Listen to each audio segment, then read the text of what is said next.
Hello friends, இன்றைக்கி நம்ம cook with குட்டியில் முட்டை மாஸ் தான் செய்ய போகிறோங்க. இது புதுக்கோட்டையில் ரொம்ப ஃபேமஸுங்க. புதுக்கோட்டைக்காரங்க எங்களுக்கேவா அப்படிங்கிற மாதிரி இருக்குங்க. அவ்வளோ டேஸ்ட்டாக இருக்குங்க. இதுக்கு நம்ம முட்டை முதல்ல வேக வச்சு வச்சுக்கணுங்க. அப்புறம் நம்ம இந்த மசால் எப்போவுமே தோசைக்கல்லில் தான் செய்யணுங்க. அவங்க புதுக்கோட்டையில் ஒரு கேன்டீனில் ஒருத்தருங்க, பெரிய ஃபேமஸான கேன்டீன், அதில் தான் ஃபஸ்ட்டு இந்த ரெசிபி செஞ்சு காமிச்சு ஆரம்பிச்சிருக்காருங்க. அப்புறம் இதோட டேஸ்ட் எல்லா இடத்துக்கும் ஸ்ப்ரெட் ஆகிருக்குங்க.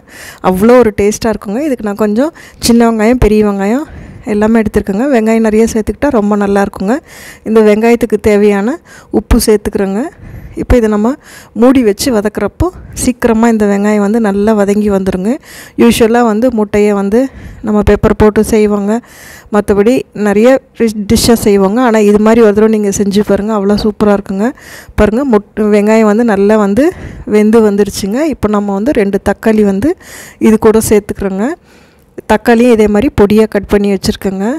அந்த மெஸில் தான் ஃபஸ்ட்டு இந்த ரெசிபி ஆரம்பிச்சிருக்காங்க. அவங்க பெரிய கல் வச்சு அடியில் நம்ம விறகடுப்பில் செஞ்சுருக்காங்க. அவ்வளோ டேஸ்ட்டாக இருக்குங்க. அது நம்ம இந்த டிஷ் கண்டிப்பாக தோசைக்கல்லில் தான் செய்யணுங்க. தோசைக்கல் நல்லா ஹீட் பண்ணிவிட்டு இது மாதிரி போட்டு செய்யுங்க. அவ்வளோ டேஸ்ட்டாக இருக்குங்க. இது இட்லிக்கு கூட நல்லா இருக்குங்க. இட்லி, தோசை, சப்பாத்திக்கு கூட சூப்பராக இருக்குங்க. எல்லாத்துக்கூடையும் ஒரு சரியான சைட் டிஷ்ஷாக இருக்குங்க. தக்காளியை வேகிறதுக்காக நம்ம இப்போ மூடி வச்சு செய்கிறோங்க. தக்காளி நல்லா வெந்துருச்சுங்க. இப்போ நான் கருவேப்பிலை போட்டுக்கிறேங்க. கருவேப்பிலை ஃப்ரெஷ்ஷாக போட்டுக்கிட்டால் ரொம்ப நல்ல வாசமாக இருக்குங்க. கருவேப்பிலையும் நல்லா பொடிஞ்ச உடனே இதுக்கு நம்ம ஸ்பெஷலாக ஒரு ஐட்டம் சேர்த்துறோங்க. அதுதான் இந்த முட்டை மாஸோட ஸ்பெஷலேங்க. அது என்னென்னா பின்னாடி வரப்போ நீங்களே பார்ப்பீங்க.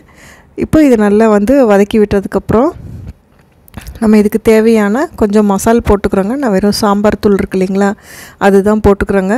வீட்டில் அரைச்ச சாம்பார் பவுட்ரு போட்டுக்கிறோங்க. உங்கள் காரத்துக்கு தகுந்த மாதிரி போட்டுக்கோங்க.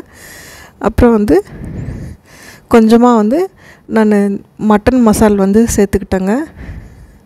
மட்டன் மசால் சேர்த்து செய்கிறப்ப இன்னும் ஃப்ளேவர் நல்லாயிருக்குங்க. கடைகளில் ரெடிமேடாக கிடைக்கிது இல்லைங்களா, அந்த மட்டன் மசால் தான் போட்டுக்கிட்டேங்க.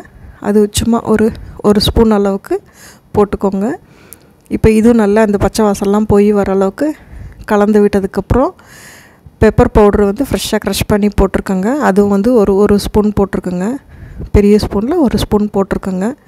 பெப்பர் நீங்கள் ஃபைனலாக கூட போட்டுக்கலாங்க, இல்லை இப்போவே போட்டாலும் நல்லாயிருக்குங்க. இப்போ தான் நம்மளோட ஸ்பெஷல் ஐட்டம் வருதுங்க. அதுதான் இந்த குழம்புங்க.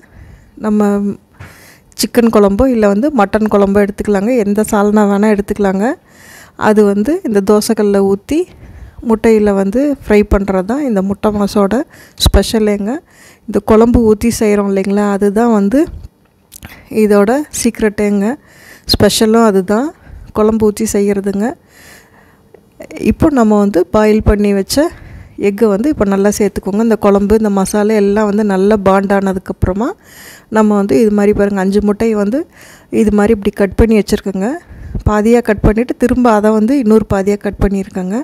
இப்போ ஃபுல்லாக ஸ்டவ்வை சிம் பண்ணிவிட்டு நீங்கள் முட்டையை ஒரு 5 நிமிஷம் இது மாதிரி ப்ரெஸ் பண்ணி விட்டுட்டிங்கன்னா அந்த மசால் ஃபுல்லாக இதுக்குள்ளே ஏறிடுங்க.